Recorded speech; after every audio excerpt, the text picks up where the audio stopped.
Yeah, David Dread of Steel Pulse, and I'm saying hail to Lion Voice because it's time that the lion have its voice, have its own story. Says I'm stepping out here. Hear me now.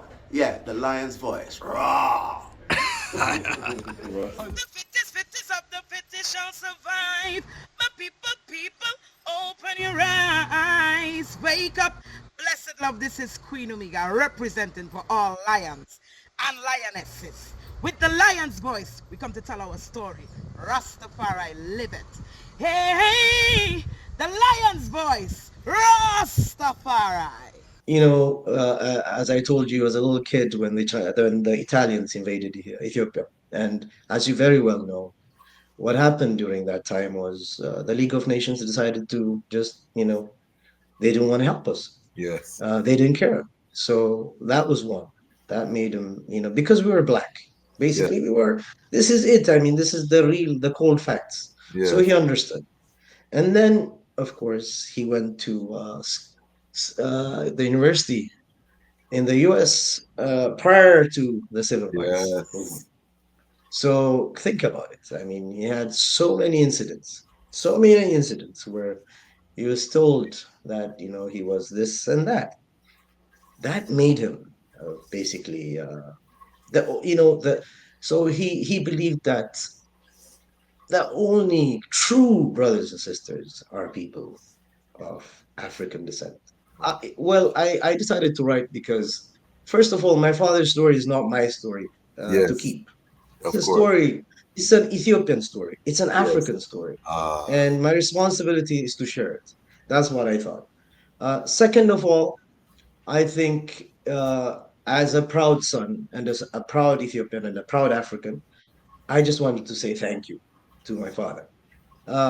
Third, his story, coming from a humble background and doing all these things, all these contributions, I think he'd serve as an example to the African youth and all people. So, as I said earlier, he was born in Harar, a little Yes. place called Garamulata in Harar, raised by his father and mother, Yifru and Manushal Gobana.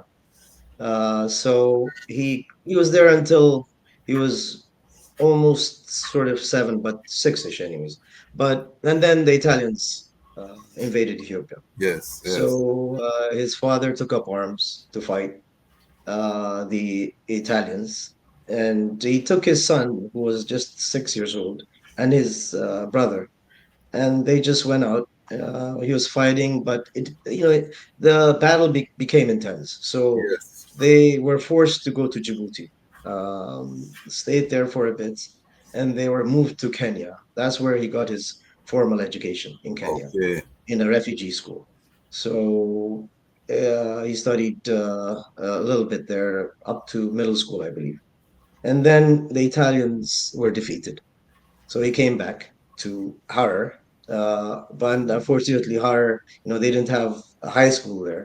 Yes. So he had to look elsewhere. And fortunately for him, a little further out, they were in Ambo at one time with his uncle, I believe. And they actually saw the emperor, and the elders there uh, pleaded with the emperor, there are kids here who want to have an education. And the emperor just said, okay, sure.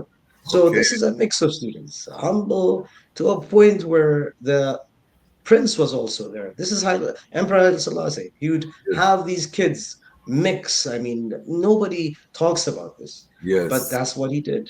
Yes. And I'm sure the kids felt really good, being together. So once he graduated from high school, the emperor decided to send these kids who had good grades abroad. And my father ended up going to Hope College in Holland, Michigan, and he Okay. studied political science there. And then once he was done, he went to Boston University, and then he got another. He got his master's there. And once he was done, I guess it was in 1952, he got back to Addis. He started work in the foreign ministry. as a junior director there Yeah. in the American department, I believe, if I recall. He was chosen to be the emperor's private secretary at some point, Oh, and worked in the Ministry of Pen. And the Ministry of Pen was like the chief of staff's office here in yeah. America. It's a very powerful ministry. So he got to know the emperor very well back then. He was working very close with him, and the emperor saw him as well. He saw observed him, and because of that, a few years later, the emperor chose him, and he picked him to be his foreign minister Okay. because he saw, he and one thing about the emperor, he believes in merit, Yes. and that's why you see most of his ministers come from humble backgrounds. Yes. So my father, my emperor, believed that he was fit for that job in the 60s. The 60s, as you know, Cold War, Yes. non-alignment, Yes. the two groups, the Casablanca and the Monrovia groups, as you mentioned earlier. Yes. This Yes. is when he thought that this is the man to deal with this. Wow. The research that was completely surprised me was, the diplomacy focused on the West. Yes. How my father was trying very hard to have this independent foreign policy, and of course the emperor did as well, Yes. and how the two were able to do that. That completely surprised me. And I've read cables from Western governments saying really bad things about my dad. So I knew that my dad was doing his work, basically doing a good job for his country. Yes. That's Yes. when they say bad things about you, when you do Yes. when Yes. you do good things for your country. And to a point where they wanted him to be removed from the foreign ministry. I said, Oh "Oh my wow. God!"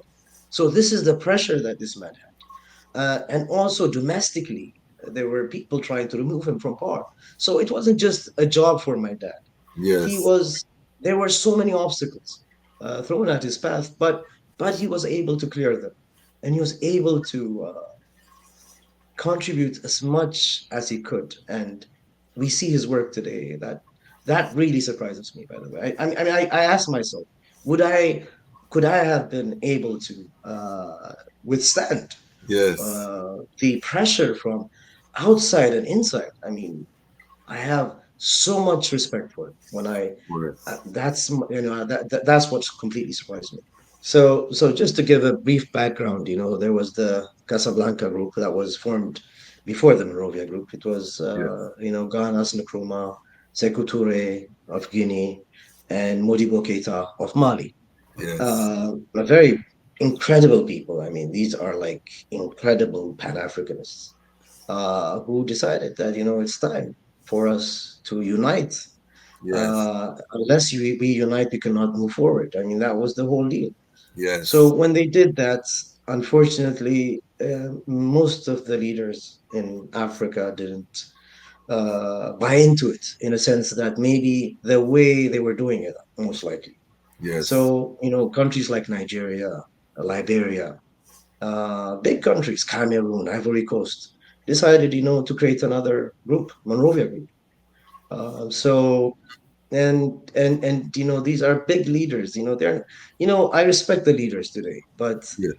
I'm telling you, Sekou Touré, Nkrumah, Modibo Keita, Tafawa Balewa on the other Yes. side. I mean, these were like really great leaders, and so it was very hard for them to even talk at some point, to a point where they just didn't see eye to eye, and accusations as well. Subversions and whatever that was said. Yes. Yes. So there was no conversation between them at some point. So here comes this man, of course, with the green light of the emperor. Here he comes, and he did so much to bring these groups together.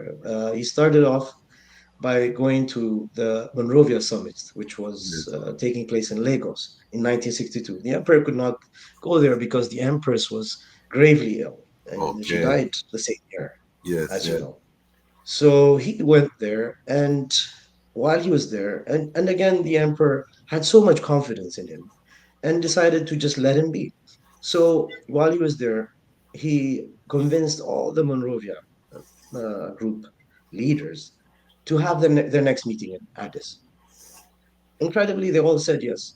So when they said yes, and another thing that just completely surprises me, that he sends this cable back then, a telegraph, I guess. You just can't reach someone by email or whatever, or you can't just call them. So he sends a telegram, basically asking the emperor if he could come and thank this group for accepting the invitation. The emperor came just for a day.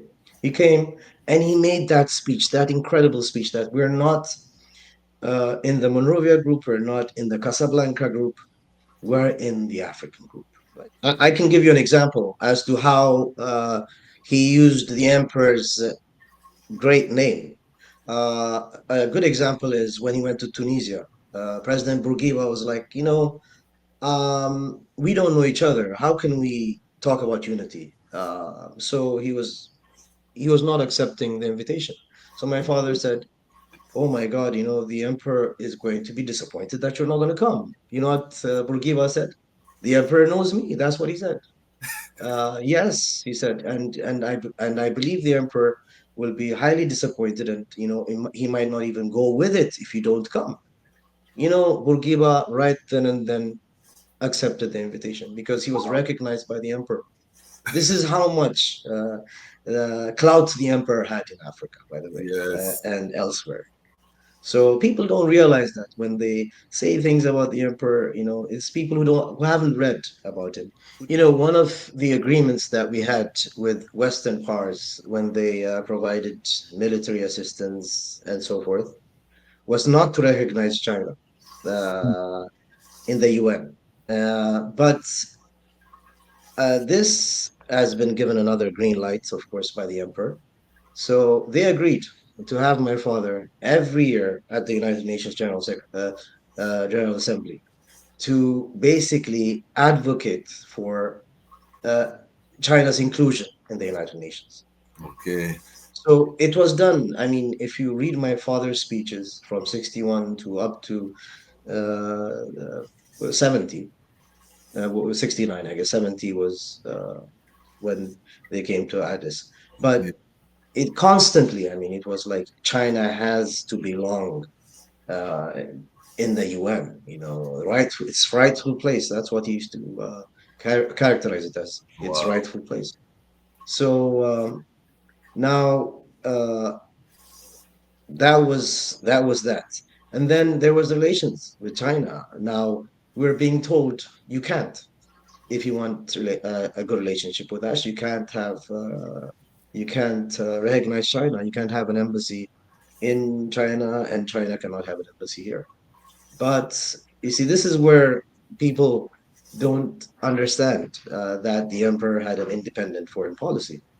Uh, this is where they don't understand, because if it was up to the foreign powers, we wouldn't have had relations with China. So finally, in 1970, my father had this discussion with the emperor, and they both agreed that uh, formal relations should begin with China, because there's a lot that China can provide Ethiopia. And Ethiopia is a developing country. It needs all the help that it can. And as you know, you get only certain assistance from certain countries, and they're not going to. Most countries were not willing to get you up on your feet, because they don't want you to be an example for the rest of Africa. They want you to stay where you are. We need to keep this going. We need to really have Pan-Africanism rule our lives now, because that's the only way we can progress. That's the only way we can stand up on our 2 feet. So I encourage everyone to have their kids, read books about Pan-Africanism, enlighten our kids so that the next generation will take up the mantle. And hopefully, we'll be there at some point. So yeah, I just wanted to say that. Thank you so much.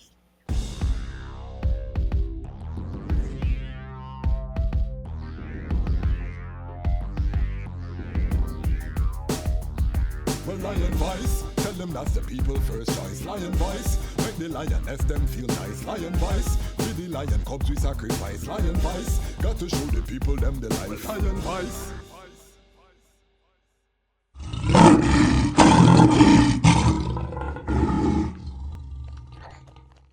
Jano, I'm so hungry, bro. I haven't eaten all day. Like, my head started to hurt me too. Like, what more could I eat right now? What about a city samosa?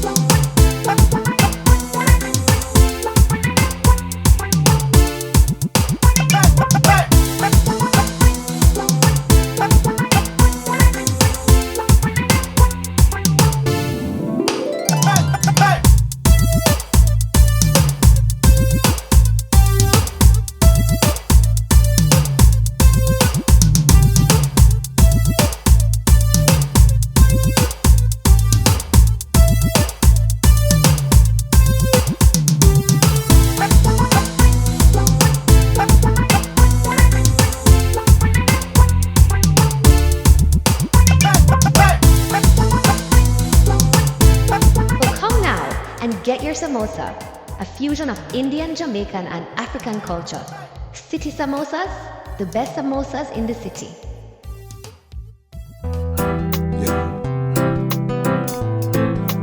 Well, Haile Selassie I, the first, the Almighty.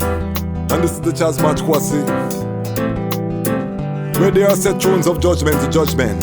Thrones of the house of the great King David. I shall pray for the peace of Ethiopia. May peace be within thy walls and prosperity within thy palaces. Well, don't cry tears. The Lion of Judah shall break all their chains. Face your fears. The passage of time can heal all of our pain. Use your eyes and ears so you can see and hear all of their games. See your peers everywhere. Most man a struggle, but the lands are the same. Them got a slave mentality, slave reality, slave you for salary. Plus police, them full of partiality. For personalities, we fight principalities. And powers we not care about humanity. Them work for vanity, it's all insanity. Most people just want some autonomy. Them will kill your family if they build them economies. Don't cry tears. The Lion of Judah shall break all their chains. Face your fears.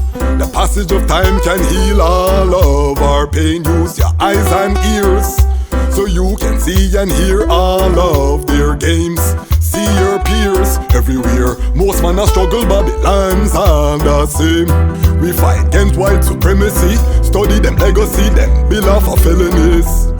Them have a heart full of jealousies. Them mash up with harmonies. Them want own with melodies. We surrounded by enemies for so many centuries. Them live off with energies. Them put us in a penitentiaries, bury us in cemeteries, chasing their amenities. Every living thing gifted with divinity. Hail the King of all kings. He's the might of the Trinity.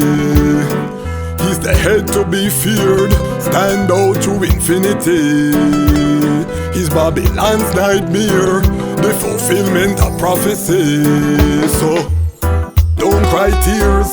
The Lion of Judah shall break all their chains. Face your fears. The passage of time can heal all of our pain. Use your eyes and ears so you. What do you have to tell the people about Rastafari?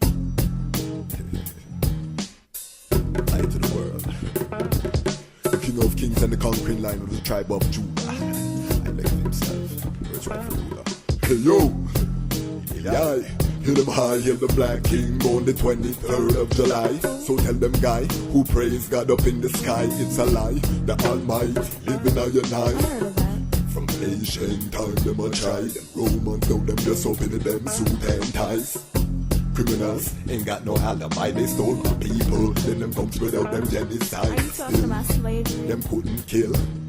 The lion will come conquer Judah tribe. Go through tribulation, I strive, see sufferation, I still rise. That's why we tell them in America, live Rastafari in every ghetto area. We come to tell them in a Toronto, straight at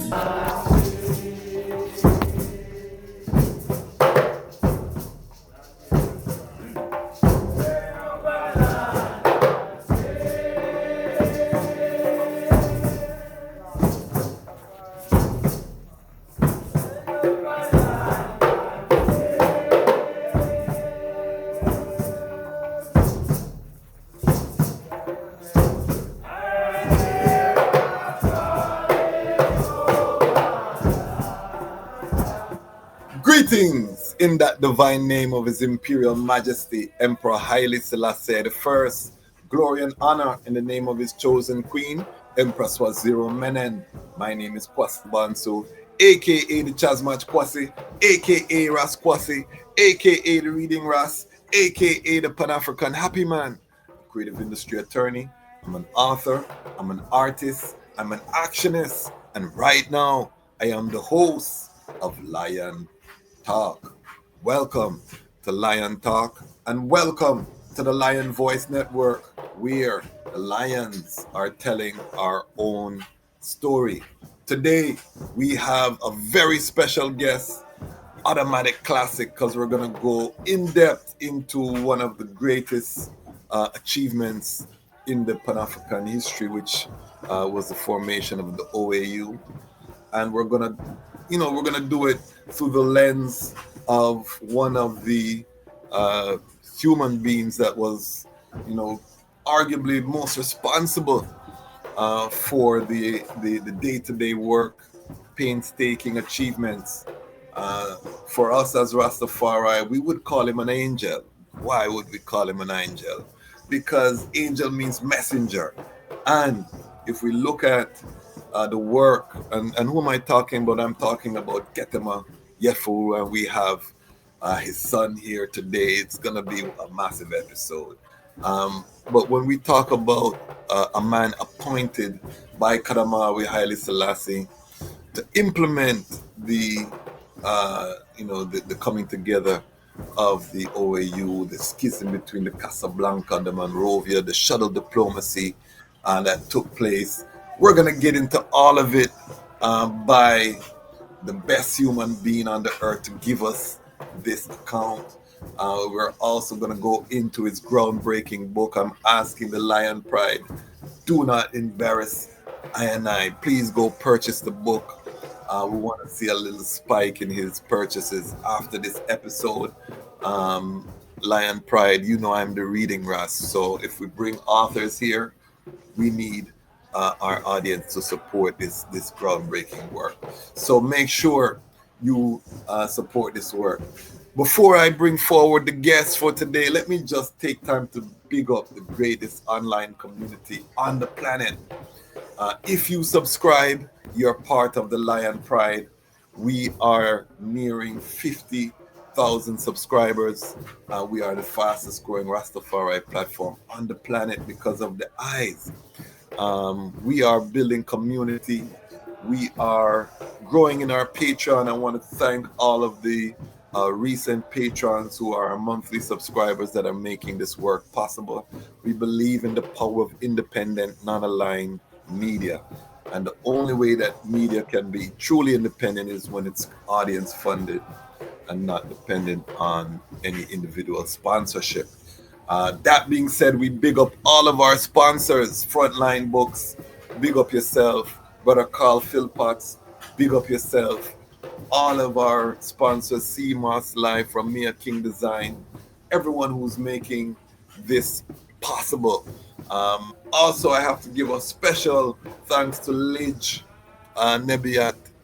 Nebi, you are our dear friend who made this connection possible and who has been connecting us. We are making great efforts to be a bridge between our Ethiopian family, born and raised Ethiopian, and the Rastafari global family. We want to be that platform that can really bridge the gap because we have so much work to do. So big up Lidge Nebiat for all of his work. Big up all the people who are coming together to make this possible. We have done it, we are doing it, and we will continue to grow. So I want to just get all of the housekeeping out of the way before we bring forward this monumental guest. Also, big up our Ubuntu Lion Pride sponsors. You can become an Ubuntu with a contribution of 100 US and above. One-time contribution is a lifetime distinction. That number will go up. So big up all of our Ubuntu Lion Pride and everyone again who values us having our own voice and not depending on third parties to talk about Rastafari and our Pan-African worldview. All right, family, get ready. Get your ital snacks. Get your meditation correct.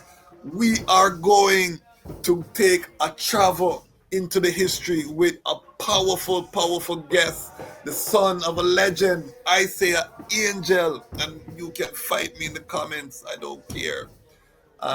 This is a great patriot of Ethiopia. Help us to welcome none other than the great Makonnen Ketema. Welcome, my brother. Thank you, Brother Kwasi. Thank you for having me on your show. It's such a pleasure to be here. Yes, I want to thank you for agreeing to be here. We have a tradition here on the Lion Talk show. We have what's called the Lion Talk Time Machine, where we ask our guests to step into our time machine, take us to the moment of your birth. Where were you born? Paint the picture. We want the lions to tell their own story. Where were you born? What was your childhood like growing up? What brought you into consciousness of your legacy? Give us that story. So I was born in 1967 in Addis Ababa, Ethiopia. I was born to my parents, Ketema Yifru and Haile Selassie I. We had a wonderful childhood until 7. I Okay. have 3 brothers, Johannes, Mikhail, and Mulugeta. Okay. And we had a good childhood until 7. And of course, my father was the foreign minister of Ethiopia Yes. before that, Yes. and later minister of tourism and industry. Okay. But then, as you know, 1974 happened in Ethiopia, a very Yes. sad part of our history. And my father was taken away. He was a political prisoner until I became, 15 years old. So I didn't see my father a lot. We would see him maybe once a year. They would allow us to see him once a year. Oh So wow. that part of our childhood was not that, uh, it was not that great. Yeah, of But course. we managed. We managed, thanks to our mom, very strong lady, who was, raised for young boys. And so when I was 15, my father was released from prison. Probably the happiest day in my life. Okay. Uh, So how old finished were high you? school, How old were you when he went into prison? Into almost 7, okay. almost 7, Okay. and a few months shy of being 7. And then I was 15 or so when he was released. But it was nice. He got to see my last year of high school, which was great. I mean, Okay. Okay. he came to our school, participated as a parent. So I think that was probably one of the best year of my life. I'd say. And this is in Addis Ababa you're talking This about. was in Addis Ababa, Okay. Ethiopia. What was the name of your high school? It was called Sanford. It was a private school, Okay. Sanford English School. Okay. Okay. And Yeah. then also, do you remember life under the emperor up to the age of 7 before 74? Do you have any memories of the emperor personally? Yeah, I do remember him, but more so, I have this beautiful picture with the emperor. Okay. Shaking his hand with him having this big smile. And actually, that picture is passed along so much that I don't even think that people know it's me. But yeah, so that's the memory I have. He was the father of our country, and we used to Yes. call him Ababa Yes. father, basically. Yeah. So the memories I have of him is, he was just like a grandfather, a father. That's how a lot of people used to see him back then. Yes, yes. Caring, very incredibly caring person. Did your father ever talk to you about the emperor? Did he ever share his feelings about the emperor with you as you grew, the time that you had with him? He did, and most of the information there is based on the conversations I've had with my Okay, father. So yeah, he, you know what he used to say? He used to say that he was the product of the emperor's education campaign. okay, Basically, it was. I mean, the emperor went as far as giving education to kids with humble backgrounds, and that's how my father became who he was because okay. of the emperor. So he had very fond memories of the emperor, and he was one man, with that great stature, who listened to advice, who had an open mind. So yeah, he had very fond memories of Beautiful, beautiful. And what was going to an English high school like in Addis Ababa in those days, in your early him. days? It helped in ways that, once we left school, it was easy to transition to the US. It helped in that. Um, the only problem I had back then, looking back, is they didn't work on our culture. The Okay. unfortunate thing is they talked about their culture and not Yes. ours. So we had to catch up later on. But And I think that's the drawback. That's the yeah, drawback. I think. and But this is but go ahead. Go ahead. no, Sorry. I was gonna say this is one of the critiques. I interviewed Haile Garima, the Yeah. renowned filmmaker on this platform, and that was one of the main critiques that he had about the education system. Is Sure. that the foreign teachers did not teach the Ethiopians their culture, and my response um, is that I think the emperor, in his efforts to modernize, did not have a lot of good choices to scale at the rate that he scaled. He had to bring in teachers that would bring in this modernized education, but with that, it's a double-edged sword. Yes, you are educating the masses, but then you are also these foreign ideas and concepts, because of course they don't know Ethiopian history. But the purveyors of education prior to this influx of foreign teachers would have been the church. The Orthodox Yeah. Church was the primary instrument of education in the country at that time, and they were not going to bring that modern nation state type of education to the That's mass. true. So, what do you think about that No, analysis? I totally agree. I totally agree because you have to work with what you have, and in order to move forward, you have to bring in these teachers from outside because uh, 1935. That's when the Italians uh, invaded Ethiopia, and they were there for like 5 years. So, could you imagine? Not a lot of education. Yes, They probably destroyed all the schools back then. So, yes, the little that we had. So we yes, had to build again, and the emperor was, as took the responsibility of being the minister of education. I mean, yes, this is yes, how far he used to look. He was so much into developing his country. So like you said, it's a double-edged sword, but you had to get them in there yes, until we trained our own. yes, So I think that was the case, but it did good. I mean, I'll tell you, my father was also educated by uh, foreigners. But I think what happened was back then, they were so much into their culture. They were so much into being an Ethiopian yes, that it didn't affect them that much. yes, And of course, they came back after going to the US and they did huge things. So, I mean, thanks to them, uh, their sons, their daughters as well, have kept their culture as well. yes. And I'm glad that you said that, because after the Italian invasion, a lot of the early people that were sent abroad were murdered. by the during the Italian occupation, and the emperor really had to start over a lot of his Yes, educational efforts because the cadre of brilliant Ethiopians that he had sent out, many of them had been slaughtered systematically during the Italian invasion. Something that's not talked about a lot, but it's a testament to his vision of education.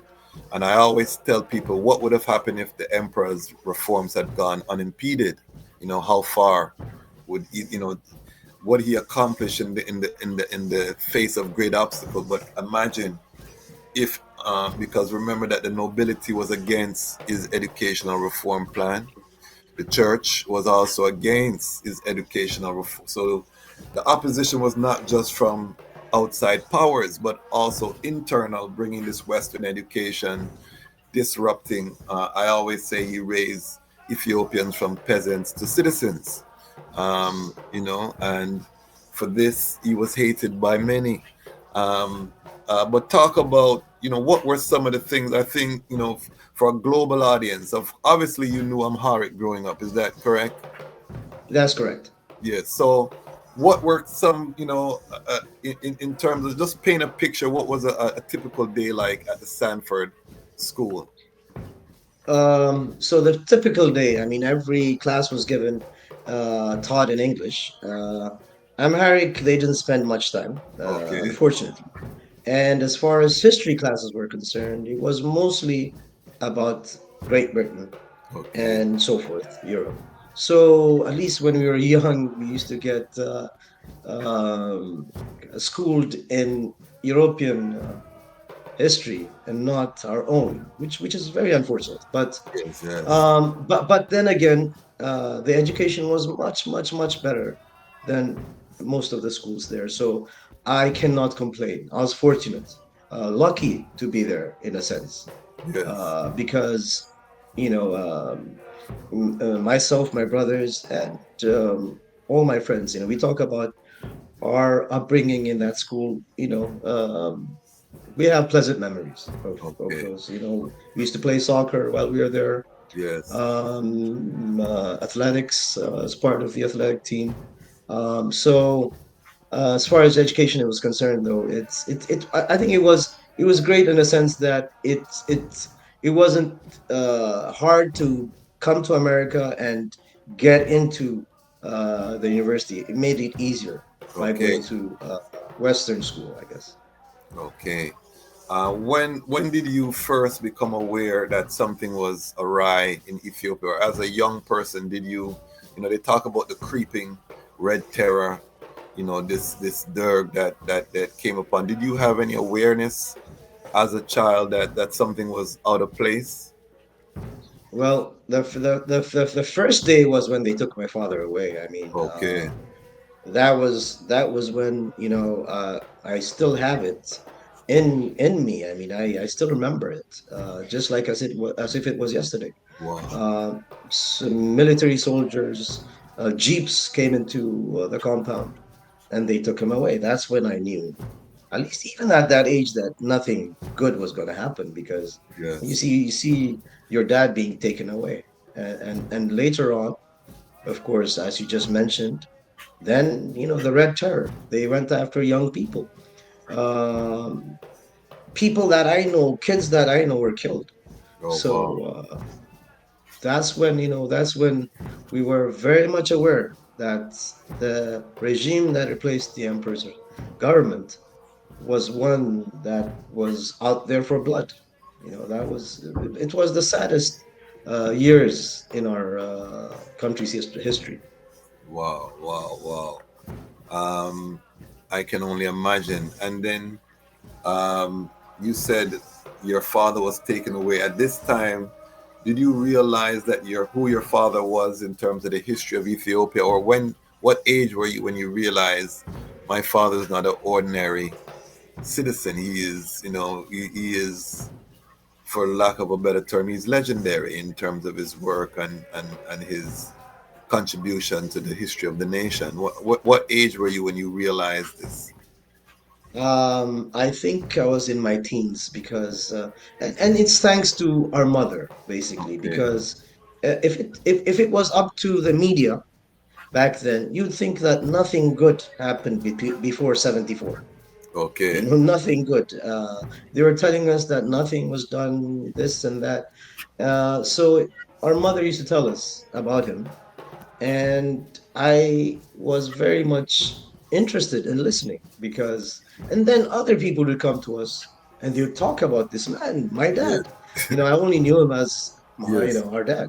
Of And course. then, yeah, and then, then we realized that, oh my God, this is a man, a very humble guy Yes. who, even when we met him after he was released from prison, wouldn't talk about it.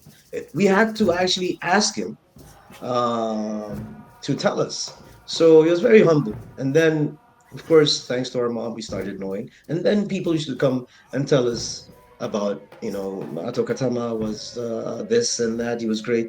So it creeped on us, that this man was actually someone that had done so much for his country and his continent. My audience is steeped in Ethiopian history. We do a lot of deep diving on Ethiopian history here. Where was your mother from and your father? I know you have a connection to the royal family as well. Yes, both were born in Harar. So his father was a farmer, a Okay. very humble person. My mom on the other side. So let me just put it this way. So my great great grandfather on my mom's side is the Dejazmatch Makonnen, the Yeah. emperor's older brother. Okay. So that's there too. We seldomly talk about it because we were talking about my father Yes. being the foreign minister and doing so much work for his country and his continent. But there's also history with my mom and her Yes. side of the Yes. family. Yeah. And of course, this is a Rastafari channel, so we know very much. Although not much is written about the Chasmach Yilma. He True. was the governor of Harar before his majesty died young. So we don't have a lot of records other than what we read in the autobiography of His Majesty, My Life in Ethiopia's Progress. But it's very powerful to know that your mother is a descendant.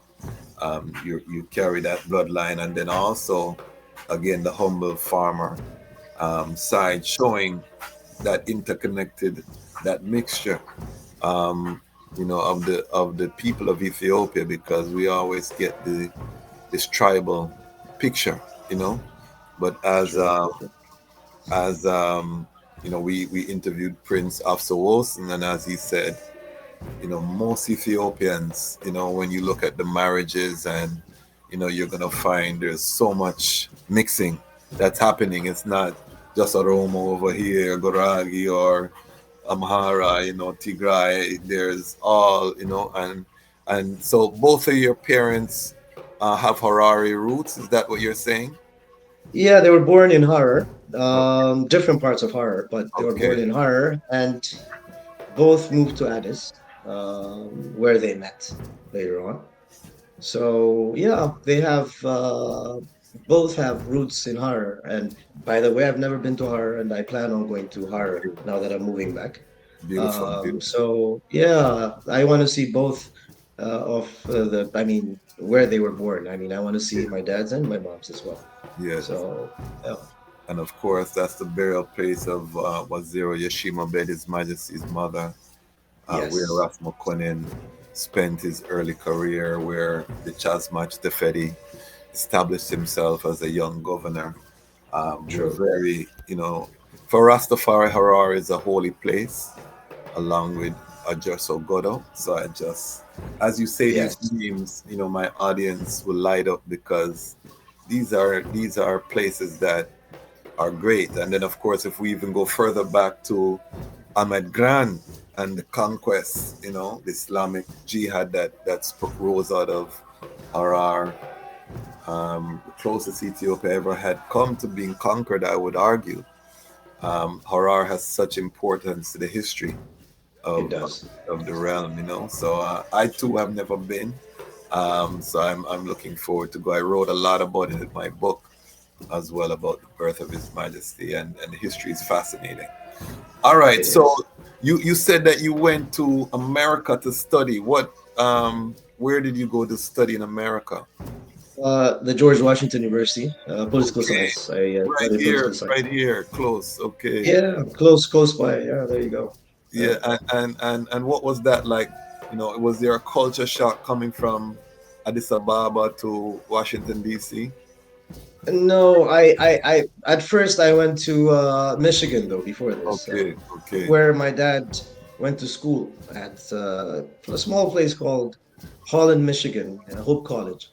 The culture shock there was basically the weather.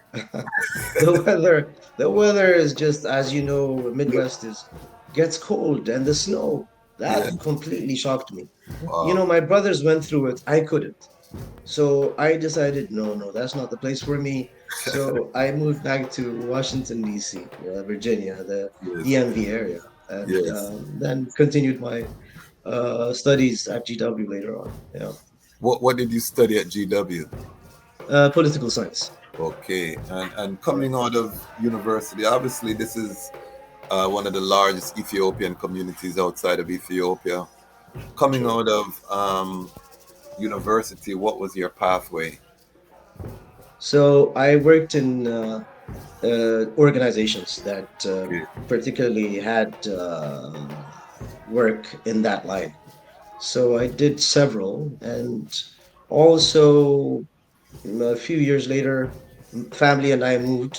My wife used to work for USAID, okay. and I was working on contract work. I even, by the way, I lived in Kingston, Jamaica for Oh, two and a half really? years. Wow. Yes, yes. Where, So where in where I in loved it. Kingston? Where in I Kingston? I don't remember exactly now because it's Okay. been many, many years. This is in Yes. 2005, between 2005 and around 2008. Oh, wow. So yeah, so I loved Kingston. It was like being in Addis with all the flags. And once Jamaicans know that you're an Ethiopian, you're just part of it. So I love Jamaica and I love Jamaicans. Just had to say that out there. I was Um, gonna ask you how they treated you because I know once they find out you're Ethiopian, you get special treatment. special treatment, and I just loved it. The family loved it, and so did I. One of the places that I would love to move back and live is probably Kingston. I love Kingston. Okay. You know. Beautiful, beautiful. We have a large Jamaican audience, so I know they'll be happy to hear that. Yeah. All right, so you're doing work, non-profit or corporate sector, Uh, Government actually, government, government, government. So government. working.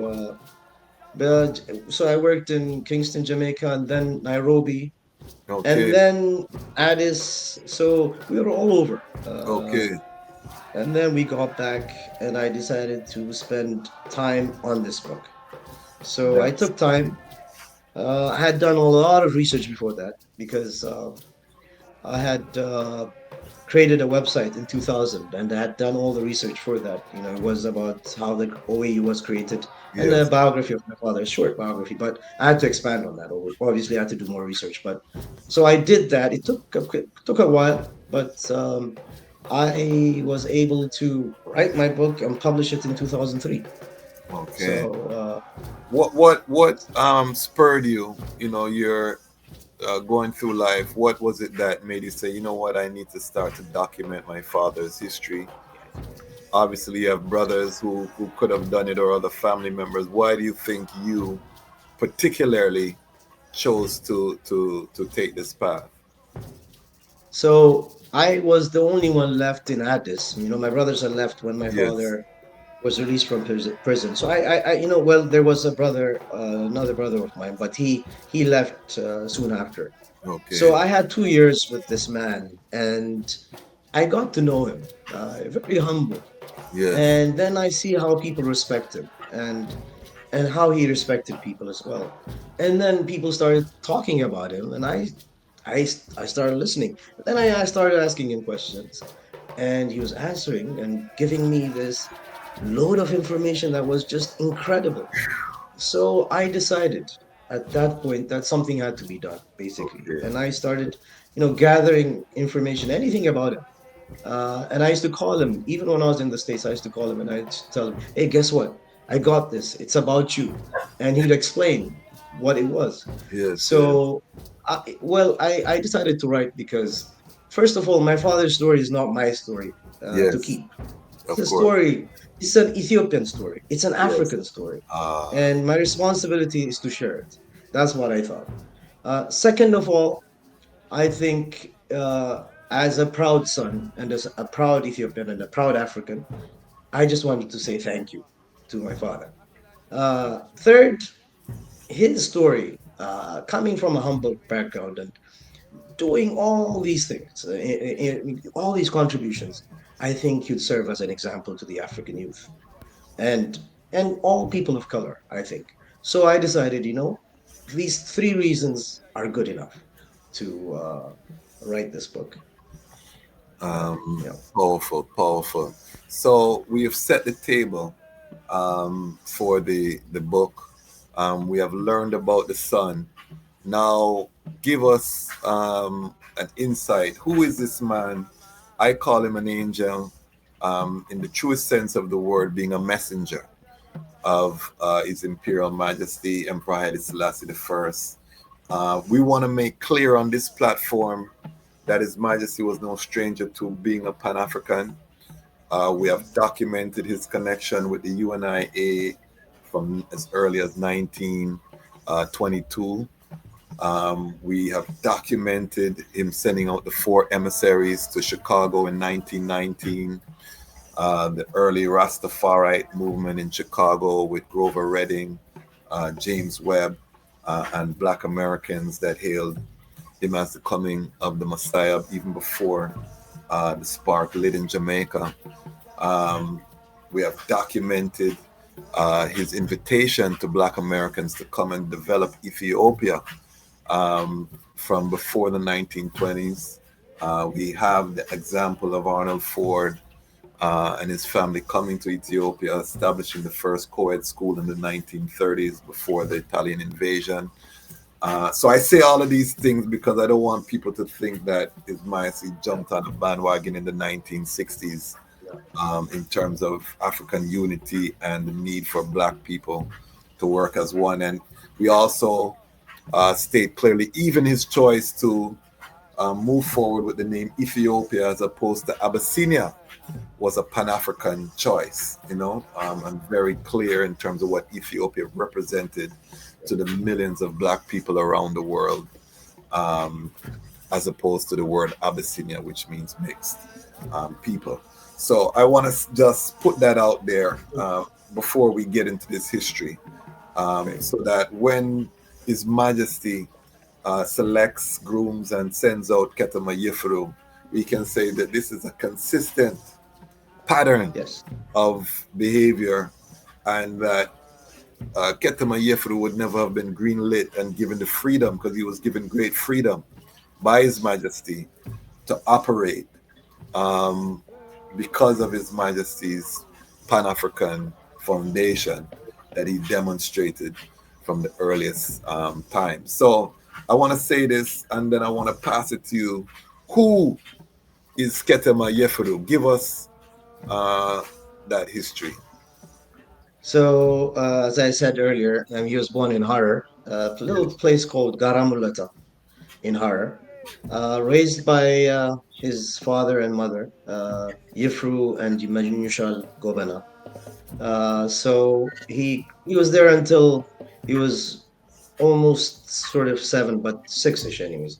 And then the Italians invaded Ethiopia. Yes, yes. So his father took up arms to fight the Italians, and he took his son, who was just 6 years old, and his brother, and they just went out.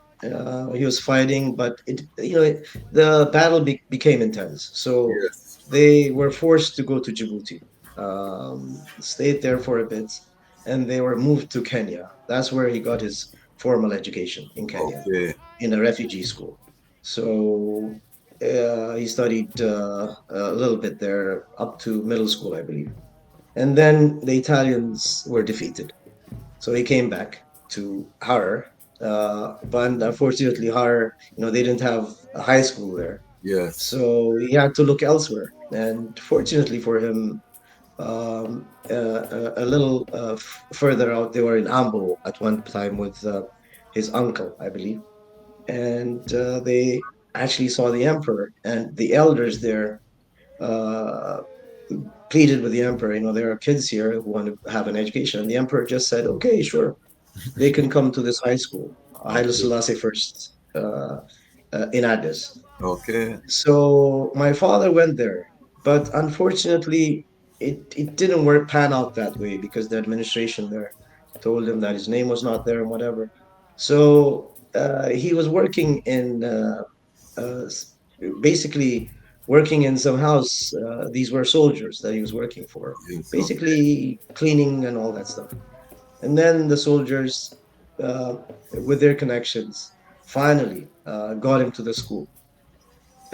He went to the school, and let me tell you, in that school, the emperor's son, his youngest son, Prince Haile Selassie, was also there. So Okay. this is a mix of students, humble to a point where the prince was also there. This is Emperor Haile Selassie. He would Yes. have these kids mix. I mean, nobody talks about this, but Yes. that's what he did. Yes. And I'm sure the kids felt really good, being together. So once he graduated from high school, the emperor decided to send these kids who had good grades abroad. And my father ended up going to Hope College in Holland, Michigan, and he Okay. studied political science there. And then once he was done, he went to Boston University, and then he got another. He got his master's there, and once he was done, I guess it was in 1952. He got back to Addis. He started work in the foreign ministry as a junior director there Yeah. in the American department, I believe, if I recall correctly. And then just to speed it up a bit, he was chosen to be the emperor's private secretary at some point, Oh. and worked in the Ministry of Pen. And the Ministry of Pen was like the chief of staff's office here in Yeah. America. It's a very powerful ministry. So he got to know the emperor very well back then. He was working very close with him, and the emperor saw him as well. He saw observed him, and because of that, a few years later, the emperor chose him, and he picked him to be his foreign minister Okay. because he saw, he and one thing about the emperor, he believes in merit, Yes. and that's why you see most of his ministers come from humble backgrounds. Yes. So my father, my emperor, believed that he was fit for that job in the 60s. The 60s, as you know, Cold War, Yes. non-alignment, Yes. the two groups, the Casablanca and the Monrovia groups, as you mentioned earlier. Yes. This Yes. is when he thought that this is the man to deal with this. Wow. And he did. And that's where Ketema Yifru walks into the foreign ministry. And, That's what happened. That's who Ketema Yifru was. And of course, the rest followed. yes. And I mean, this is a history that every African child should know about. Ketema Yefru is one of the names that every Pan African, every African, every every person in world history should know, because what we see even unfolding in Africa today springs from the work that was laid from that time. What surprised you in doing the research for the book? Um, Give us some of the things that surprised you, that jumped out at you in terms of hearing that your father was involved. The major the research that was completely surprised me was the diplomacy focused on the West. Yes, How my father was trying very hard to have this independent foreign policy, and of course the emperor did as well. and Yes. how the two were able to do that. That completely surprised me. And I've read cables from Western governments saying really bad things about my dad. So I knew that my dad was doing his work, basically doing a good job for his country. Yes. That's Yes. when they say bad things about you, Yes. when Yes. you do good things for your country. And to a point where, they wanted him to be removed from the foreign ministry. I said, Oh oh my wow. God. So this is the pressure that this man had. And also domestically, there were people trying to remove him from power. So it wasn't just a job for my dad. He Yes. was There were so many obstacles thrown at his path, but he was able to clear them, and he was able to contribute as much as he could. And we see his work today. That really surprises me. By the way, I asked myself, would I could I have been able to withstand Yes. the pressure from outside and inside? I mean, I have so much respect for it. When Yes. that's what completely surprised me. Um, I'm glad that you touched on that topic. One of the greatest critiques among Pan Africanists of the emperor period is that he was a sellout to the West. And I know that you can speak to that. How would you respond to these claims based on what you have seen from your father's work? First and foremost, I think yes, there was a military base in Eritrea, which was part of Ethiopia back then, like Yes, Anyo, but he was able to balance both. He was in the non-alignment group. yes, He was also dealing with the Soviet Union. He yes, was dealing with China, and my dad did most of the work there. But he yeah, was given the red green light, which tells you that the emperor was no. He never succumbed to one power. No, he didn't. He yes, was no, he was an independent-minded leader, and you could tell. I mean, it was incredible, and I just loved it because he had so much trust in my dad, and he also obviously he believed that he should have an independent foreign policy, an unaligned foreign policy. yes, yes, So and when you see him with all those great leaders, the non-alignment movement leaders, I mean, I don't know how people could assume that he was under the Western. No, no, absolutely not.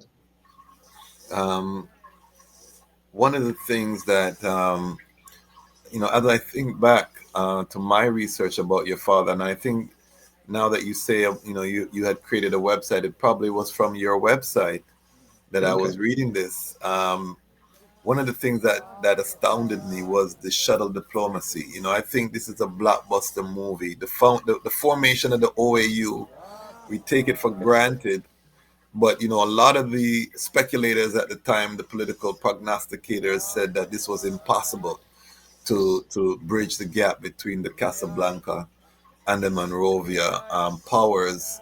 And I know that there was a tremendous amount of shuttle diplomacy, Ketema Yifru taking planes, going. Talk to us about that period, which I think you likely highlight in your book, and that needs to be given some blockbuster movie treatment. I think this is something that could be dramatized into a film. Um, Paint that picture for us. So just to give a brief background, there was the Casablanca group that was formed before the Monrovia group. It was, Yes, Ghana's Nkrumah, Sekou Touré of Guinea, and Modibo Keita of Mali. yes, A very incredible people. I mean, these are like incredible Pan-Africanists who decided that, it's time for us to unite. yes, Unless we unite, we cannot move forward. I mean, that was the whole deal. So yes, when they did that, unfortunately, most of the leaders in Africa didn't buy into it, in a sense that maybe the way they were doing it, most likely. yes, So, countries like Nigeria, Liberia, big countries, Cameroon, Ivory Coast, decided, to create another group, Monrovia Group. So and these are big leaders. They're I respect the leaders today, but Yeah. I'm telling you, Sekou Toure, Nkrumah, Modibo Keita, Tafawa Balewa on the Yeah. other side. I mean, these were like really great leaders, and so it was very hard for them to even talk at some point, to a point where they just didn't see eye to eye, and accusations as well, subversions and whatever that was said. Yes. Yes. So there was no conversation between them at some point. So here comes this man, of course, with the green light of the emperor. Here he comes, and he did so much to bring these groups together. He started off by going to the Monrovia summit, which was Yes. taking place in Lagos in 1962. The emperor could not go there because the empress was gravely ill, and she Okay. died the same year, Yes. as you Yes. know. So he went there, and while he was there, and again, the emperor had so much confidence in him and decided to just let him be. So while he was there, he convinced all the Monrovia group leaders to have their next meeting in Addis. Incredibly, they all said yes. So when they said yes, and another thing that just completely surprises me, that he sends this cable back then, a telegraph, I guess. Yes. Yes.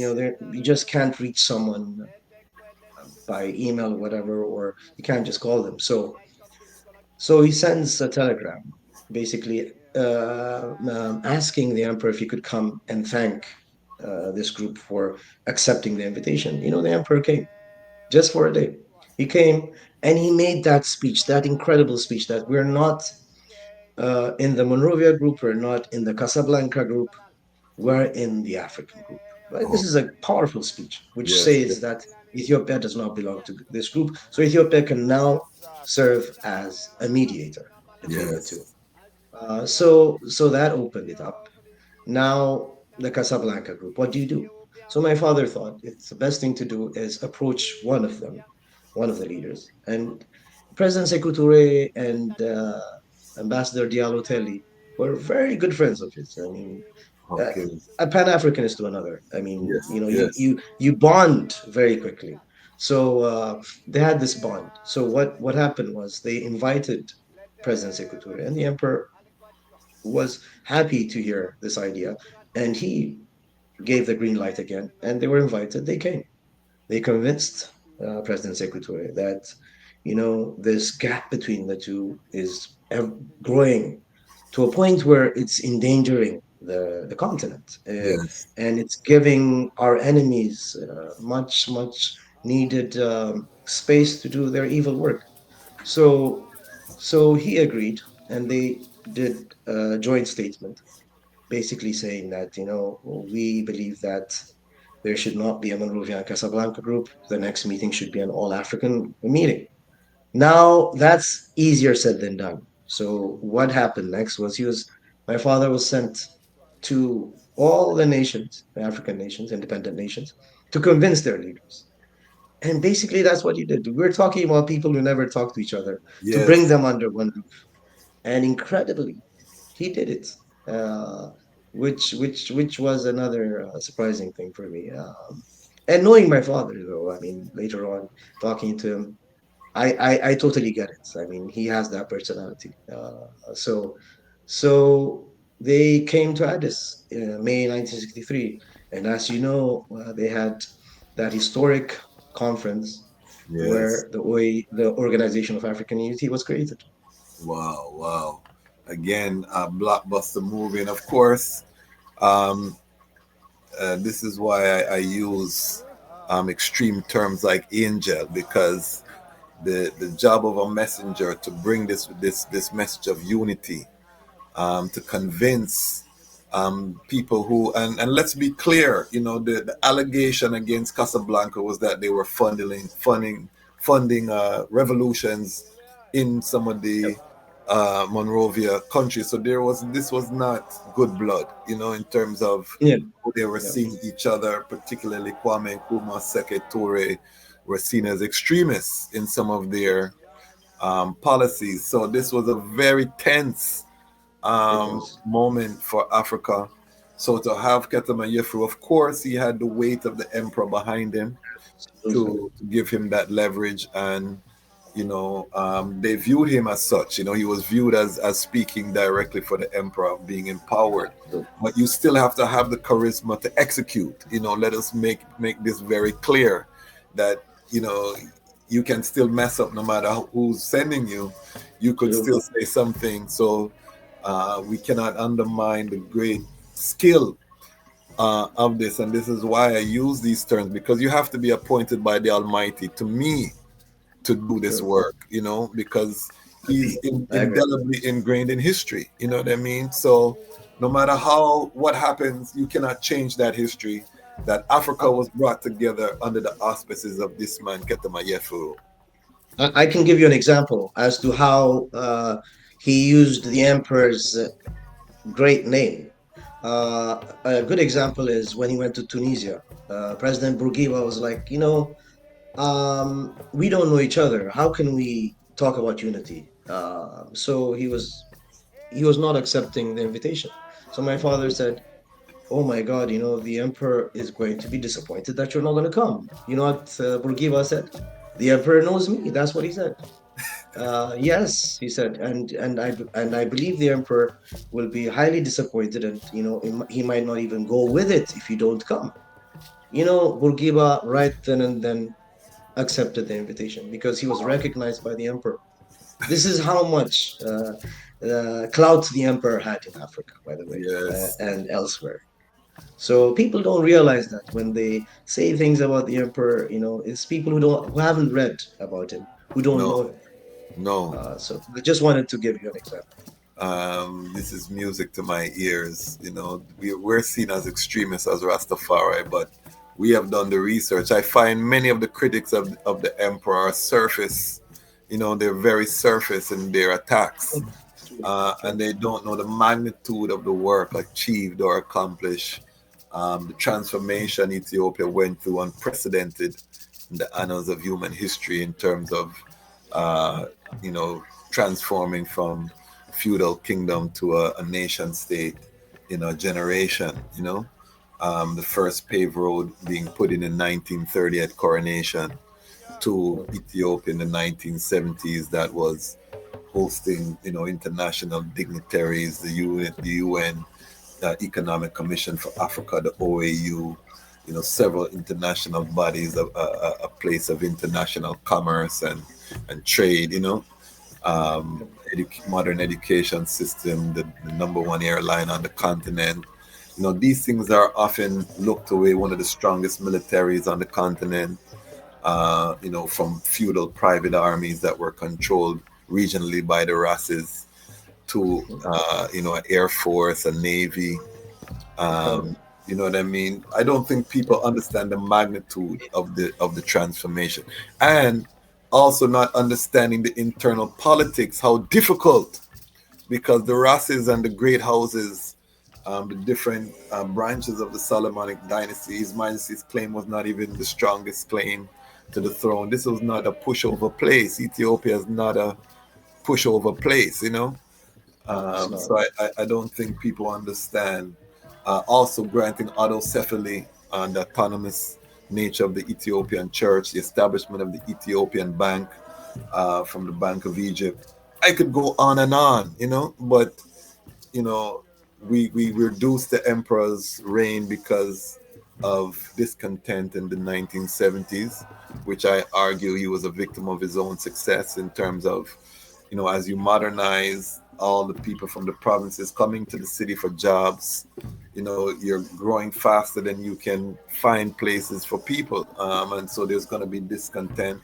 But the emperor was addressing these issues, however, outside influence, cause and funding cause the destabilization of the nation. So I'm very sensitive to that. The great contribution of your father in terms of China, you mentioned it. This is not talked about now. We see China as one of the preeminent powers in the world now. A lot of people don't remember that China was a land of abject poverty, the 100 years of humiliation that ended under Mao Zedong, and that Ethiopia was one of the principal advocates of admission of China into the UN, and speaking up for China on the international stage. And I would assume your father was integral in that. What do you know about your China's role in foreign relations with China? So, one of the agreements that we had with Western powers when they provided military assistance and so forth was not to recognize China uh, in the UN. But this has been given another green light, of course, by the emperor. So they agreed to have my father every year at the United Nations General Assembly to basically advocate for uh, China's inclusion in the United Nations. Okay. So it was done. I mean, if you read my father's speeches from 61 to up to 70, 69, I guess 70 was when they came to Addis. Yeah. But it constantly, I mean, it was like China has to belong uh, in the UN, right? Its rightful place. That's what he used to characterize it as, its Wow. rightful place. So now that was that, and then there was relations with China. Now we're being told you can't. If you want a good relationship with us, you can't recognize China. You can't have an embassy in China, and China cannot have an embassy here. But you see, this is where people don't understand that the emperor had an independent foreign policy. Yes. Uh, this is where they don't understand, because if it was up to the foreign powers, we wouldn't have had relations with China. So finally, in 1970, my father had this discussion with the emperor, and they both agreed that uh, formal relations should begin with China, because there's a lot that China can provide Ethiopia. And Ethiopia is a developing country. It needs all the help that it can. Yes. And as you know, you get only certain assistance from certain countries, Yes. and they're not going to. Most countries were not willing to get you up on your feet, because they don't want you to be an example for the rest of Africa. Of course. They want you to stay where you are. So, in order for us to get anything going, I mean, we had to include other assistance like China. And the emperor agreed. And of course, we opened an embassy in 1970 with the Chinese. Wow. And if anyone says that the emperor was just listening to Western powers, that's where they're wrong. Because here we are. We were told not to, and we did it. Powerful. Powerful. So Um, powerful, exactly. It was where, where, incredible. where, where do you think your father got that Pan African spark? You characterized him correctly as a Pan Africanist. Where does that come from? Is that in his high school days? Where did he ever speak? What that passion ignited from? So two places. Okay, one was, as I told you, as a little kid when the Italians invaded Ethiopia, and as you very well know, what happened during that time was the League of Nations decided to just, they didn't want to help us. Yes. They didn't care. So that was one that made him, because we were black. Yeah. Basically, we were. This is it. I mean, this is the cold facts. So Yeah. he understood. And then, of course, he went to the university in the US prior to the civil rights movement. Yes. So think about it. I mean, he had so many incidents where he was told that, he was this and that. That made him basically the you know the so he believed that the only true brothers and sisters are people of African descent. That's Okay. where he became Pan-Africanist that he was later on. I, I, And he taught, yeah, we know, he's told us, and he's done several interviews. Okay. letting people know how it's came about. I don't think we talk about that enough. I think Malaku Bayan, who started the EWF, had a similar experience. We don't talk about enough the radicalization of Ethiopians who are going to school outside of the country, who are being viewed as Black American, upon Mhm. first sight, the effect that had on the Ethiopian psyche, because of course there's this schism with some, Ethiopians didn't want to be called Black in some of those early days, not understanding the racial dynamic. Of course, they would say, I'm an Ethiopian, I'm not Black. I identify with my land and not a color. But I think a lot of Ethiopians who went to school and who faced racism, particularly in the 60s, this was a hotbed of struggle, and seeing the struggle. Talk to us about, um, do you agree? And you yourself had a similar trajectory because you were schooled in America. What that did, and did you have that race consciousness when you were going to school in Addis? Um, we had foreigners in our class, whites from Britain, from Okay. Eastern Europe, and so forth. So, when you live in Ethiopia, Yes. and you have that confidence. This is a country that was never invaded. Yes. I mean, it was invaded, but never colonized. That's Not what, at yes. least, that's what we know. And so we had that confidence when we went to school. And that's why I feel so bad for our brothers and sisters in other countries. Yes. What colonialism does to you. I've lived in Kenya and I've seen the effects. Still there today. The Yes. effects are still there. Whenever you go to other countries, as an Ethiopian, I can see it because I've never been through it myself. And I'm like, why? Why do you take this from them? This. So Ethiopians have this mentality, and sometimes it's mistaken for, no, I'm not black. No, I'm the blackest person ever. I'm in sub-Saharan Africa. I'm in Ethiopia.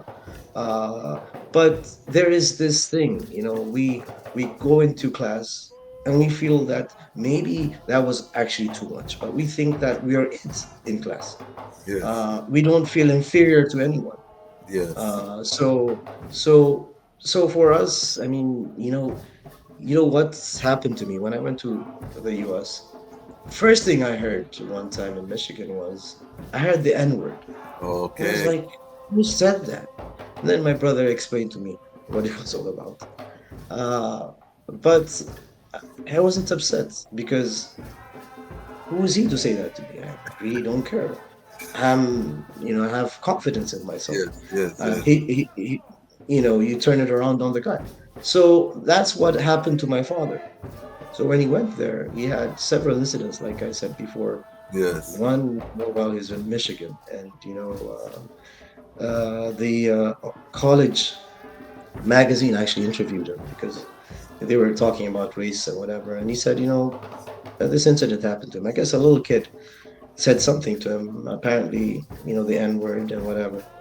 And my father's concern was, who teaches little kids these bad words? Is that what you're saying? Because for him, he didn't feel inferior. He's Yes. like, who are they to say that to me? So that's what happens when you grow up in a country that was not colonized. So for me, I felt it in the US. I hear it. But Yes. for me, you know what? I know who I am. I'm a proud black person. That's it. And nobody can take that away from me. Nobody can make me feel inferior because I have the confidence in me that, and I feel that black is really good. Africa is the start of civilization. Yes. So I don't care if anyone says whatever to me because I know that. I have knowledge. That's the thing. And these are people who don't have knowledge that say that to you. That's Um, how I think my father took it as well.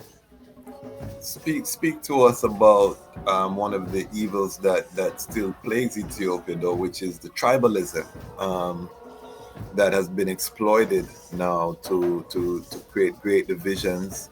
of course, the emperor, your father, generation were totally against dividing Ethiopia according to tribal lines and did everything in their power. How do you feel now? And I know you have to be careful. You're moving forward to others, but what you can say. How do you feel now about tribalism and what the impact is on Ethiopia? I totally agree with people having pride in their ethnic culture, their Yeah, language. I totally agree with that. But yeah, that doesn't mean that one is inferior than the other. It doesn't agree. mean that. Yes, And we should celebrate our differences. But yes, what makes us one is the fact that we have the same citizenship. yes, I tend to identify with the larger citizenship, yes, like that larger identity, yes, Ethiopia and then Africa. I yes, don't go down. I mean, I agree with, I don't disagree with people who want to go down and talk about ethnicity. That's yes, their choice. We have choices yes, yes, yes, in this world, and I see, I've lived in the US. There's democracy. People should do whatever they want to do, but we should do things without hurting others. This is my thing. Wherever region that you're in, whether yes, it's Amara, Oromo, Tigray, Somali region, whatever, respect each other, love each other, because at the end of the day, you're Ethiopians. Yeah, you might be Tigrayan, Oromo, Somali, Amara, whatever, but then you're Ethiopians. And then there's this huge identity. You're Africans. You're brothers and sisters. You have like so many brothers and sisters on the other side. yes, Why yes, make yourself small? That's my thing. You have this huge identity, that you can be and have more people with you, brothers and sisters. Why go for the smaller one? Why go at each other? That's my thing. That's what I mhm, don't agree with. And yes, as I said, I respect people for taking up, whether it's ethnicity, whatever. I respect that. Love your culture, love your identity, but don't be enemies. That's my thing. um, I think we all share, especially the Rastafari community, we are anti-tribalism. So I'm glad that you are able to share that. How do you feel about what's happening currently on the continent with the Sahel states? We have a young Ibrahim Traore, Mali once again rising, Niger. In light of the vision that your father had, that the emperor had, which I think is more closely aligned to the actions that are taking place where these countries are taking over their resources, and kind of resetting Africa back to that original founding father movement where there was all this hope that the liberation was going to benefit the people. Watching it as a student of history now, how do you feel about what's happening with the Sahel states? I I feel that it had to happen. Africa first. The resources are ours, so the resources should be used by Africans, not by the former colonial masters. No, Yes, it should be, and we should not go back to that. It should have been done a long time ago. yes, yes, I feel that the leaders are doing good, but then again, I want this to be long term. yes, The only way it's going to be long term if you produce uh, Kwame Nkrumahs today. If you produce these young leaders, many of these young leaders, and the only way you can do it is by teaching Pan Africanism in schools, yes, in institutions. I mean, see, it should be institutionalized. yes, And the only way you can do that is through education, because you want to produce more of these young people. That's the only way that, if one of the leaders, God forbid something happens, we go back, don't we? We go back to the square one. yes, So while you're in power, teach Pan-Africanism, put it in schools. And yes, that's one thing that I want to do uh, now is I want to focus on that when I go back to Addis. I want to do yes, that in Africa. So that's the only way we can claim our continent. It's when we have produced these young Pan-Africanists who only um, who are responsible for their continent, who are loyal to their continent. We Yes. can't have leaders who are loyal to others. No more. We can't. We should not do that. Yeah, work with the outside world, but be loyal to your continent. Be loyal to your country. So, I love the fact that these young people are here, claiming their own. But then to make it long term, uh, other things have to be done. Yes. That's what I Education. want to add. Yeah, no, crucial. And your book should be required reading in the universities and the high schools, um, as I feel my book should be on the birth of His Majesty. We definitely have to get, because one of the things you notice in Africa is the lack of Pan-African books True. that are available to young people. We still have that colonial vestige over most of the continent. They're not learning about this Pan-African worldview. I would recommend to you also to create a children's book. I don't know if you've ever thought of creating a children's book about your dad, because I really think that story of, being that messenger, being that emissary, that actually executes the vision, because we all know anybody who's led, you can have a vision, but if you don't have the personnel, the human resource to execute the vision, it remains just a thought. It just remains internal. So to be that instrument, I think is inspiring to young children. So I want to, while I have you here on the Lion Voice Network, encourage you to do an illustrated children's book about Ketema Yifru, particularly for Ethiopian children. In Amharic, it would be great to do one in Amharic and in English, because Sure. this is a story I think many people don't know the name Ketema Yifru, and everyone should know. We're going to be making sure that all our audience knows that name, if you will allow us to have you back again in the Thank you. future, as well as a regular contributor, because I'm very passionate about this unity. And I think we have a moment, because most of Africa's population is under the age of 18. I think the median age is 17 on the continent, which to me says we have a huge opportunity in this moment to, the world is in flux right now. Everything is shifting. Science, technology is coming in, AI, technology, cell phones, the information age is upon us. So I think there's a huge opportunity for us to shift the young minds of the continent. So I don't think it's a coincidence that you're moving back home to play your role. I think you're getting the calling from Mama Africa, and you're just responding to that calling, like many of us. I purchased land in Ghana. I'm planning to return as well to do similar work to you. So I think many of us are getting that call.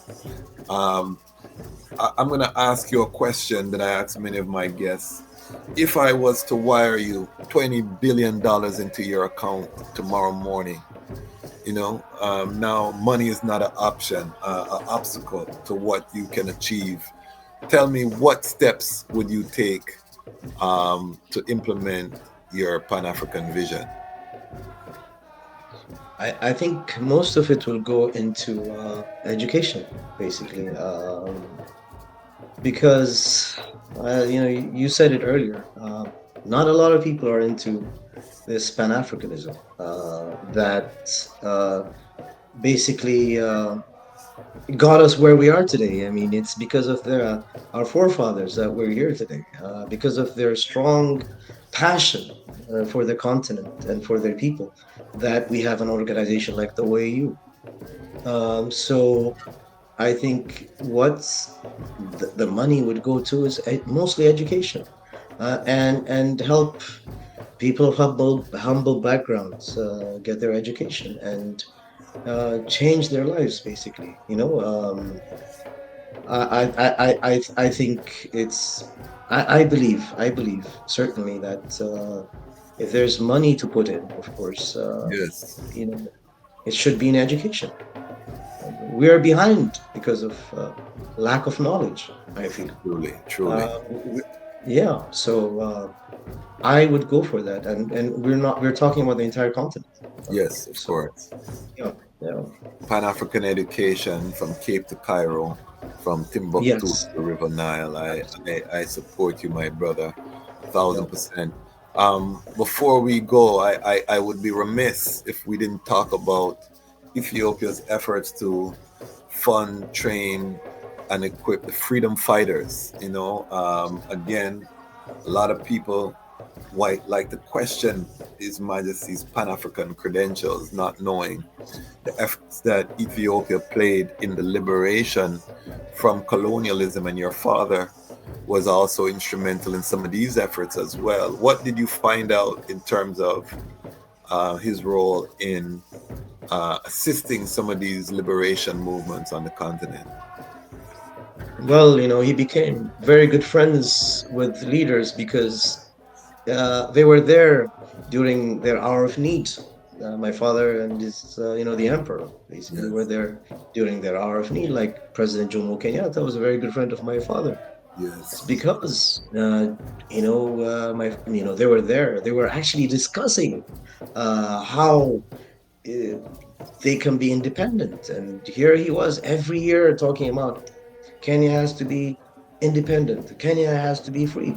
hmm, And then, of course, let's not forget the scholarships for our African brothers and sisters yeah, at Addis yeah, Ababa University, Emperor Haile yes, Selassie University back then. And let's not forget training, military training. An yes, example is Nelson Mandela, who came to Addis um, using an Ethiopian passport.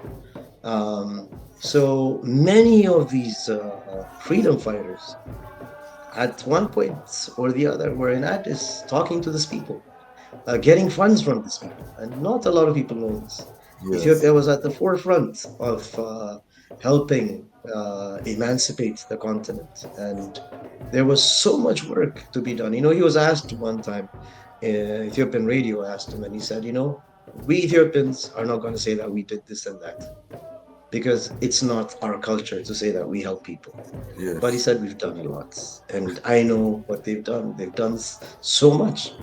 And I'm glad that they did. Because then, now we have all these African countries, independent African countries. yes. And that's part of the reason why so many countries have the red, gold, and green in their flag, to Yes. acknowledge, the contribution of Ethiopia Sure. to their liberation.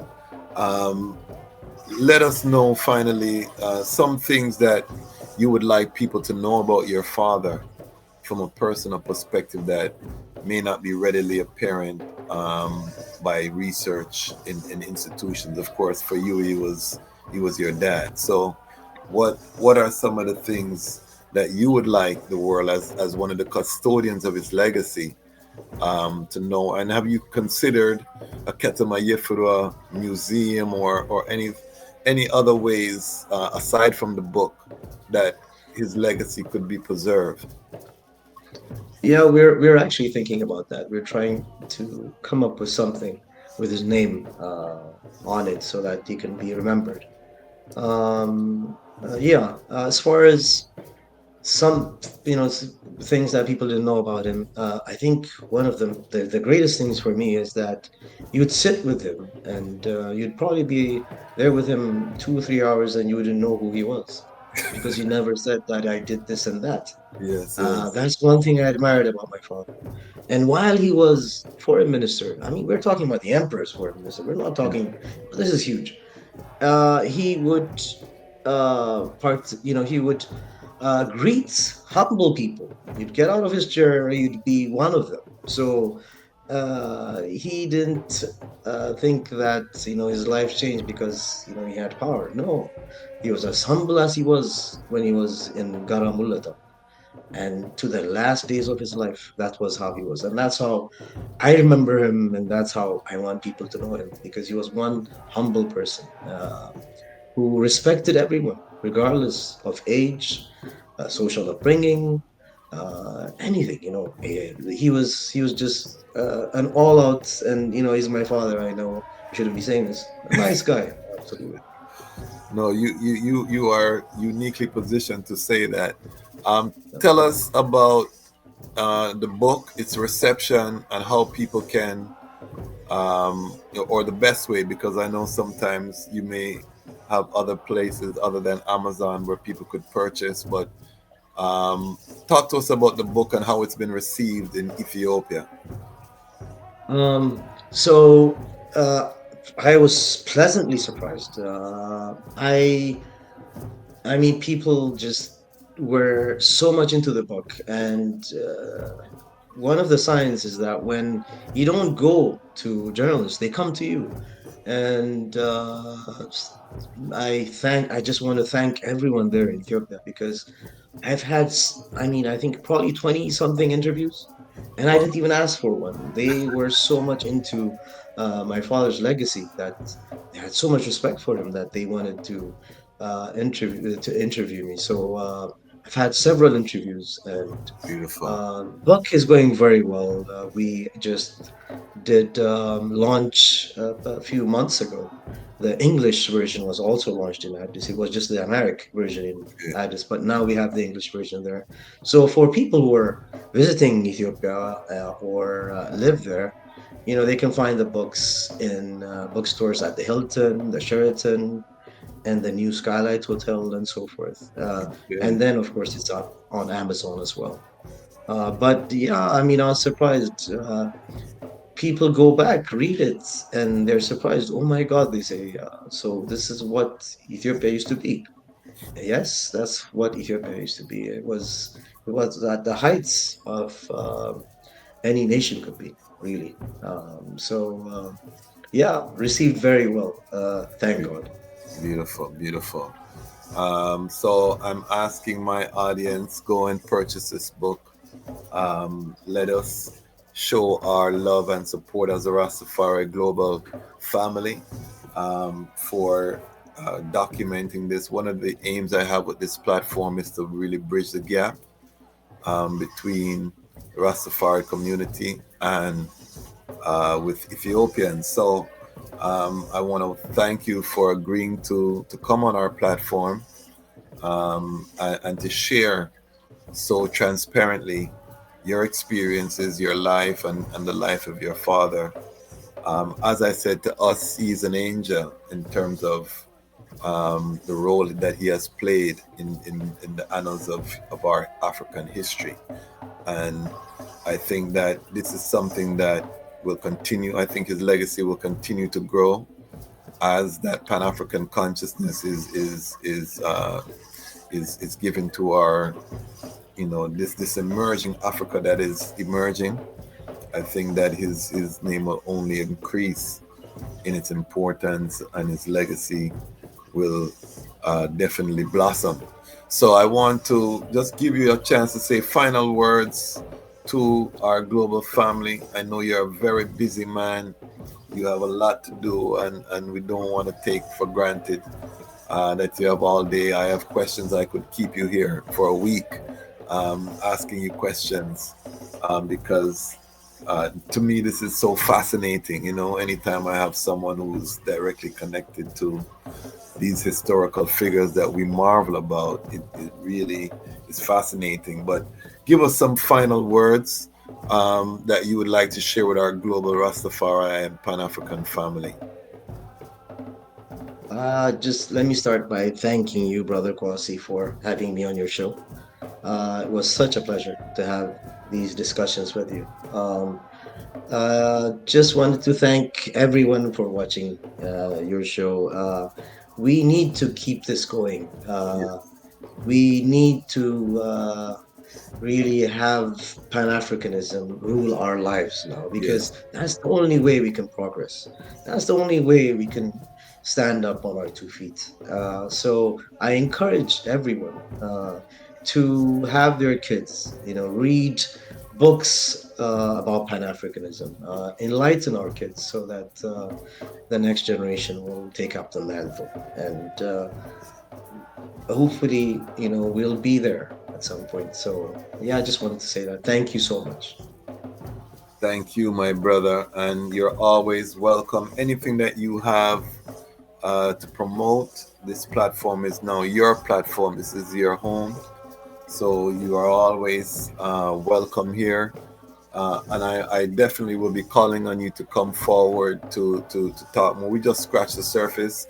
I have to read the book, and then I want to have you back on. I just became aware of the book, so I want to take my time and read it, and then have you back on so I could go more in depth, because this is, again, one of my passions in terms of the time period, and something I really think in terms of the emperor's legacy is it's been shoved under the rug. A lot of people don't even know that Ethiopia paid the entire budget for the OAU for the first 2 years, down to the stationery and the paper. That Africa Hall was built before the founding of the OAU. The confidence that the emperor had that this would happen, and the investment, so to the extent that we have a united Africa, Ethiopia is, without Ethiopia, it's not possible. The final OAU charter was an adoption of Ethiopia's draft. A lot of these facts are not well known to the general public, and a lot of these facts are directly connected to your father, in terms of their implementation and so for me it's a matter of passion. So this is a dream come true for me to reason with you physically. I hope to meet you one day in the flesh, maybe when I come to Addis. We can, I'm overdue a visit to Addis Ababa, so we'll keep that link. But there you have it, family. I again, we have the son of the great Ketema Yifru, Makonnen Ketema, and Makonnen means officer. Is that correct? Yes. Yes. So and what does Ketema mean? A city, basically. Okay. So the officer of the city here doing his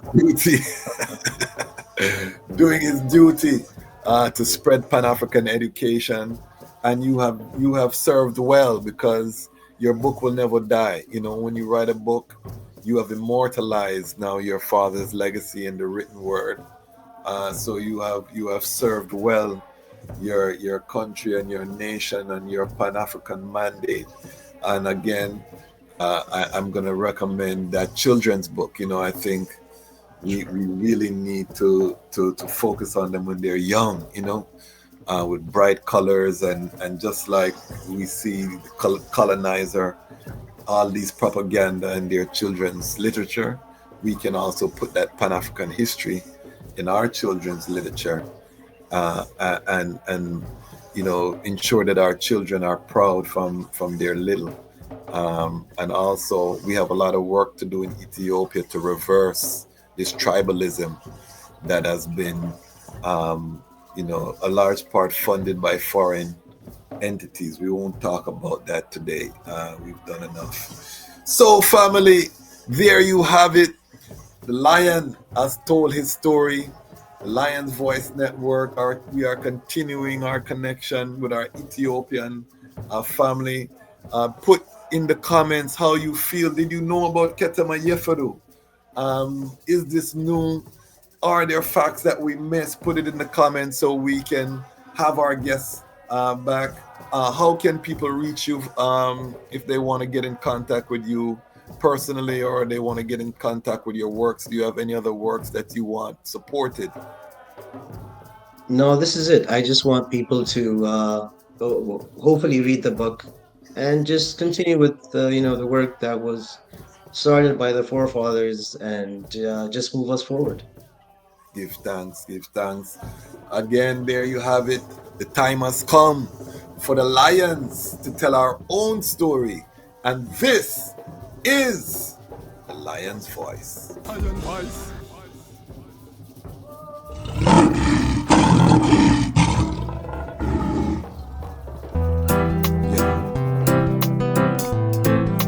Where Haile Selassie I, the Almighty. And this is the DejazmatchKwasi,